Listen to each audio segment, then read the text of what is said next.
começando mais um Boteco Betano Tricolor. Daqui a pouquinho, ó, 7 horas da noite, lá no Beira-Rio, em Porto Alegre. Tem o Flusão em campo, Campeonato Brasileiro, 22ª rodada, Fluminense e Internacional. Então tá chegando aqui no Boteco, já vai deixando aí o seu like, se inscreva aqui na Flu TV, compartilha lá com o seu amigo Tricolor, na nossa resenha pré-jogo. Pode deixar seu comentário que a gente vai ler ao longo do programa também. Superchat a gente gosta também, principalmente hoje, né, Dia dos Pais, que a gente tá trabalhando aqui, na humildade, né, Fio?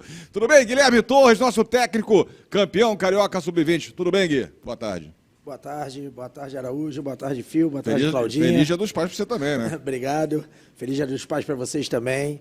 É um prazer estar aqui mais uma vez, né, representando o trabalho realizado nas nossas categorias de base e que a gente consiga ter um bate-papo bem interessante aí sobre toda a nossa trajetória e esse título carioca. Tá com a medalha aí, não? Tô. O Daniel pediu para trazer. Né? O troféu ainda não tá aqui, tá em Xerém. O troféu tá em Xerém. Em breve aqui nas Laranjeiras. Mas a medalha tá aqui, né? E essa tem um gosto especial para você também, né? Com certeza. 17 e o 20? Foi o primeiro título no Sub-20, né? Um título importante, uma virada sobre um grande rival, que é o Vasco. Virada tem uma bela equipe. Né? É uma virada realmente espetacular na casa deles, né? Ganhando, né? De 3-0. Realmente é um daqueles jogos que fica na nossa memória, né? E fica marcado. Você colocou o Diego e depois o Matheus, né? Eu coloquei os dois, né? Porque o que aconteceu? A gente fez um gol no final do primeiro tempo. Golaço, né? Do Luan, né? No finalzinho, e aquilo ali tirou a vantagem do Vasco, né? Então a gente foi em igualdade de condições para o intervalo, e o Vasco muito mexido com isso. A gente inicia o segundo tempo e já assim com uns 20 minutos, a gente rouba uma bola e em direção ao gol, e o menino fez a falta e acabou expulso. E aí, como eles tiveram um jogador expulso, a tendência era eles baixarem totalmente o time, né? Para ficar jogando no contra-ataque. E assim, 1-0 já era bom para eles naquele momento. Então, a escolha pelo Diego, que é um volante que chuta muito bem de fora da área. Tem essa característica, né? Foi para isso. Foi, olha, eles vão baixar a linha, você chuta de fora, porque para ficar entrando vai ser difícil. E aí ele entrou na primeira batida. A primeira batida? Não, então, a primeira saiu fraco, mas ele acertou o gol. Aí ele olhou assim pra mim, aí eu falei, continua, vai mais uma. Aí na segunda, ele acertou aquele belo chute, e aí 2-0, aí o jogo foi virando cada vez mais pra gente. Aí fechou o caixão, né? Foi o Matheus pra fechar o caixão. Sim, terceiro, né? Aí o Matheus também, que é um atacante, entrou, né, pra gente renovar ali o fôlego na frente, exatamente pra conseguir matar o jogo. E aí ele entrou e foi agraciado com um gol ali já aos 40, 41 do segundo tempo. E ali foi muito bom porque já naquela comemoração dos meninos, ele já comemorando é campeão, e aquilo ali deu uma leveza pro jogo. Acabou, que estava bem pesado. Todo o peso, né? Puta, conseguiu, né? Campeão. O Angione falou que o Diniz, ele estava de olho em dois moleques especiais da base, o Alexander e o Arthur. Ele estava de olho ali direto com esses dois moleques. O Alexander foi relacionado no jogo contra o Alexandre, foi relacionado, foi recente. Foi no último aí, não foi? Acho que no penúltimo jogo o Alexandre chega a ser relacionado. Eu queria que o Guilherme falasse um pouco mais desses dois atletas pra gente.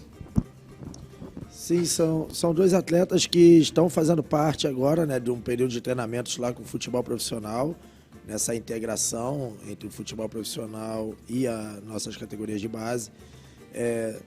O Alexander, né, vou falar de cada um pouquinho. O Alexander é um volante, né, que na verdade na categoria sub-17 ele era muita dúvida no clube, e eu era o treinador e acabei puxando ele para volante. Ele era um meia de ofício, jogou de lateral esquerdo, enfim, consegui puxar ele de volante. Você transformou ele em volante?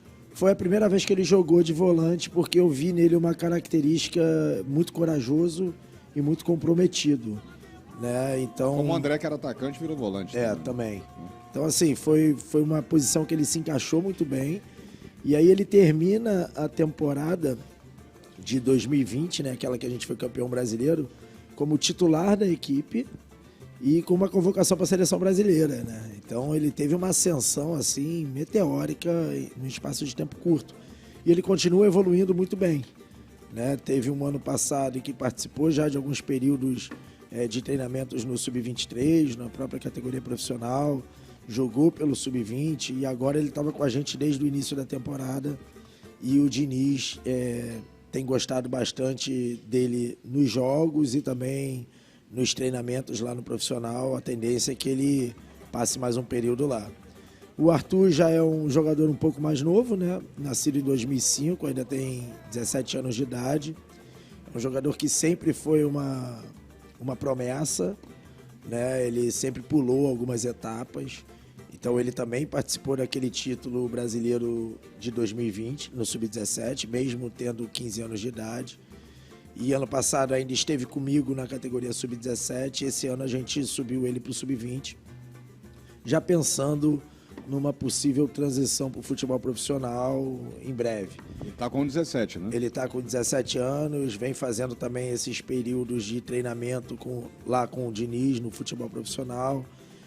Tem aprendido muito, né, porque ele está em fase de amadurecimento, que é normal para o menino de 17 anos, mas com certeza para esses dois estar vivenciando esse ambiente do futebol profissional, com todos os jogadores que lá estão, ajudando na formação deles, isso tem sido fundamental para que eles se desenvolvam enquanto jogadores.